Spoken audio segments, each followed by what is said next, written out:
안녕하셨습니까? 행복한 인생이 임하 알베르토입니다. 노인 인구 1000만 명 시대에 2023년 총선을 앞둔 상황 속에서 윤석열 정부의 기초연금에 대한 정책 방향은 과연 어떻게 진행되고 있을까요? 오늘 아주 쉽게 설명해 드리겠습니다.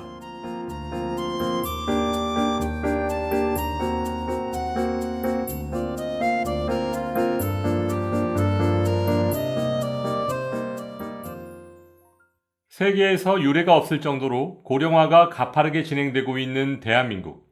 2024년 4월 국회의원을 새로 뽑는 총선이 치루어지는 내년에는 노인 인구가 무려 1000만 명을 넘어설 것으로 예상되고 있습니다. 따라서 1000만 명 시대로 접어드는 노인 세대는 내년 총선의 승부를 좌우할 정도로 영향력이 크기 때문에 정부 여당과 민주당은 노인층의 마음을 사로잡기 위해 총력을 기울이는 모습입니다. 이에 지난 10월 2일 노인의 날을 맞아 윤석열 대통령은 페이스북 메시지를 통해 우리가 오늘 누리는 자유와 번영은 어르신들의 피와 땀 덕분이라며 앞으로 정부는 어르신들이 불편함이 없도록 더욱 꼼꼼히 챙기겠다고 다짐했습니다. 이와 같은 대통령의 의지가 반영된 것인지 내년도 노인 일자리 총 예산은 문재인 정부 초기인 2018년 6,349억 원과 비교한다면 2조 242억 원으로 3배 수준까지 증가하고 노인 일자리 개수도 2018년 51만 3천 개에서 내년 103만 개로 2배 이상 늘어나게 됩니다. 또한 노인 일자리 숫자뿐 아니라 일자리 수당도 동시에 올리게 되는데요. 노인 일자리 수당은 2018년 이후 6년 만에 인상되는 것입니다. 이처럼 윤석열 정부에서는 노인 세대에 대한 지원을 강조하고 있지만 노인 빈곤율 40%, 노인 자살률 10만 명 중 46명으로 OECD 국가 중 가장 높은 통계 자료를 보면 노인 문제 해결이 쉽게 풀리지 않을 난제라는 것을 알 수 있는데요. 지난 10월 2일 발표된 한 학술대회의 연구 논문에 따르면 정부의 기초연금과 기초보장급여가 노인의 우울증과 빈곤율을 해소하는 데 큰 영향을 미치는 것으로 나타났습니다. 그렇다면 노인 일자리 예산을 증액하고 어르신들이 불편함이 없도록 꼼꼼히 살피겠다고 주장하고 있는 윤석열 정부의 기초연금 정책은 과연 어떤 방향으로 진행되고 있는 걸까요? 최근 한 언론사의 단독 기사에 의하면 보건복지부 산하 국민연금 재정계산위원회에서는 보건복지부에 제출할 보고서 초안에 현행 만 65세 이상 소득 하위 70%인 기초연금 수급 대상 기준을 바꿔서 기준 중위소득 몇 %와 같은 새로운 수급자 선정 기준을 정하자고 제안할 것이라고 보도했습니다. 이와 같은 재정계산위원회의 제안은 2023년 현재 624만 명이 받고 있는 기초연금이 노인 빈곤 해소라는 원래의 취지에 맞지 않는다는 문제의식에서 출발했습니다.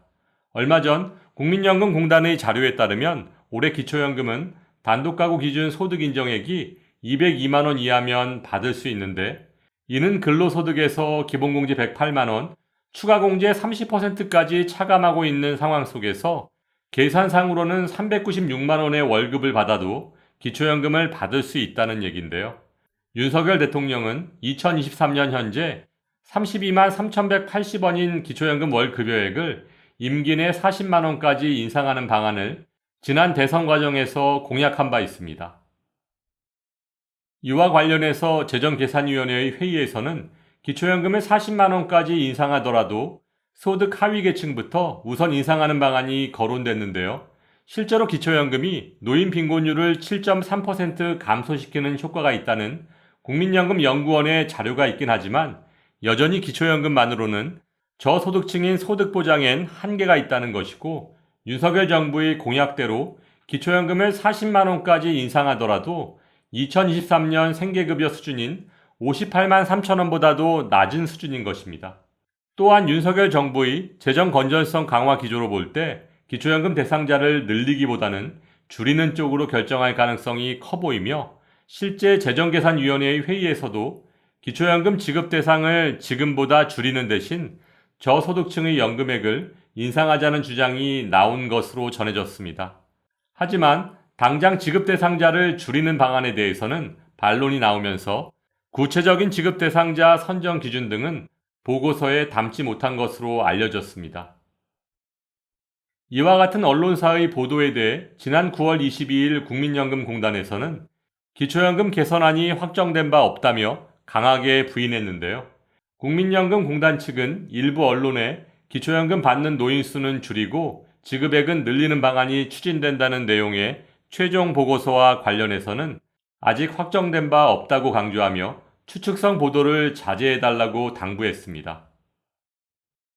하지만 이와 같은 국민연금공단의 정정 보도에도 불구하고 기초연금의 지급 대상은 줄이고 지급액은 늘리는 방안이 추진될 것이라고 예상되는 이유는 재정계산위원회 위원장을 맡고 있는 김용하 교수를 포함한 13명의 민간 전문가들 대부분이 윤석열 정부와 마찬가지로 기초연금의 선택적 복지를 주장하는 분들이기 때문입니다.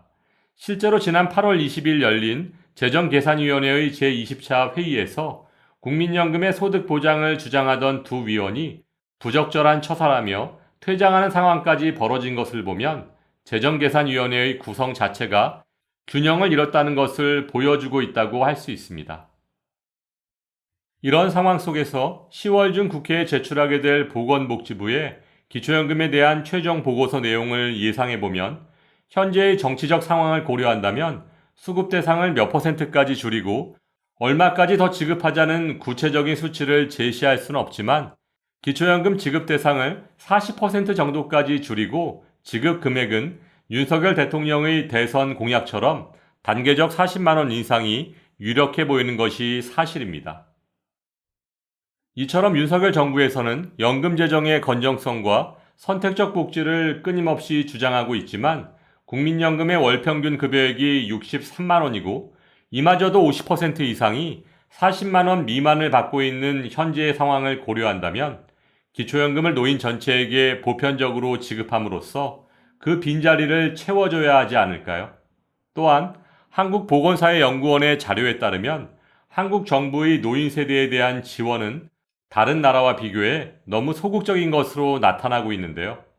OECD 국가 평균 GDP의 7.05%를 노인을 위해 지출하고 있지만 한국은 2.23%로 3분의 1 수준에 그치고 있는 것을 감안한다면 윤석열 정부의 노인 세대에 대한 지원이 보다 적극적으로 이루어져야 할 것입니다. 연금개혁의 골든타임이 지나고 있습니다. 지금 바로잡지 않으면 더 많은 시간과 돈을 투자해도 실패할 가능성이 커지고 있는 현실 속에서 국회의원들의 모든 관심은 내년 4월 총선에 맞춰져 있는 것을 보면 과연 연금개혁이 제대로 이루어질 수 있을지 의문을 가지지 않을 수 없습니다. 상식이 통하는 세상이 되기를 바라며 오늘도 알베르토가 어르신들의 행복한 인생 2막을 응원하겠습니다. 행복한 하루 되세요. 좋아요, 구독, 그리고 알림과 공유는 좋은 콘텐츠를 만드는 힘이 됩니다.